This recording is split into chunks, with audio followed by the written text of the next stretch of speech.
Good evening, ladies and gentlemen, and welcome to tonight's edition of Victorian Story In, where we interview characters from different time periods so you don't have to. On tonight's edition, we have Jane Eyre, a strong and independent woman from the English area. Miss Jane, thank you for joining us tonight. Thanks, Jane. It's a pleasure to be here.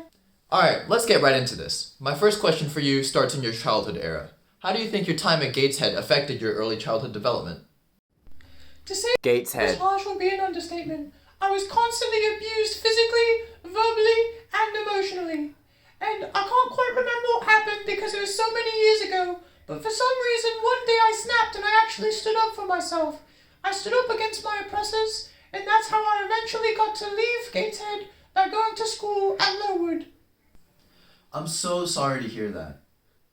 Anyways, on the topic of Lowood, if my sources tell me correctly, you had a friend there, Helen Burns, right? What was she like, and what did that relationship do for you? Oh, Helen. Yes, poor Helen. She was my best friend, the first one I ever had. I had grown up with Christianity, but never before had I experienced someone with such blind faith like hers. Not only did we help each other get through the harsh conditions of Lowood, but she also made me a better person and a better Christian for the rest of my life. I'll never forget her. Such a tragedy what happened to Miss Burns. Let's move on from your time from Lowood. What was it like meeting at Mr. Rochester and working at the Rochester mansion? Oh, it was quite an interesting experience to say the least. He was immediately attractive. Stern face, heavy brow, dark features.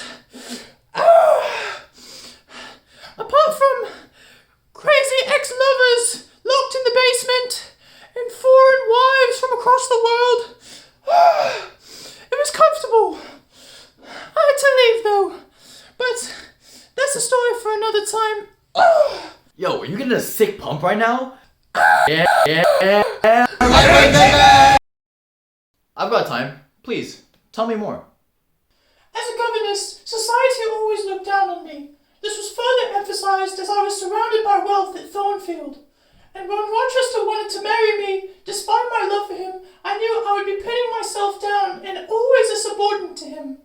I begged for independence more than anything, and so that's what I left searching for. I see. Clearly you're here with him now, though. What got you back together? Well, long story short, I left Thornfield and I took refuge in a house in a random town. I had no money and these people graciously allowed me to stay with them. I quickly found out that my new housemates were also governesses. It was so lovely to have people that were my housemates as social and financial equals. Turns out these people were my extended family. I only realized as I received a family inheritance. Now, better financially equipped, and because new problems began arising at that house, I decided to go back to Rochester. What a coincidence for you to find your family like that. Well, I'm happy for you too. What are your plans for the future? Settle down together. We both realized we lived lives of too much trauma. And now we have everything we need right here. We have each other. We're going to have kids soon. And maybe move to Spain to leave everything behind. Wow, what an amazing story. Thank you so much for taking the time to answer our questions. You know, I have an odd feeling that a class of English students will be watching this hundreds of years from now. That's weird. Oh well, this has been tonight's edition of Victorian Story In. Thank you so much for watching. Bye-bye.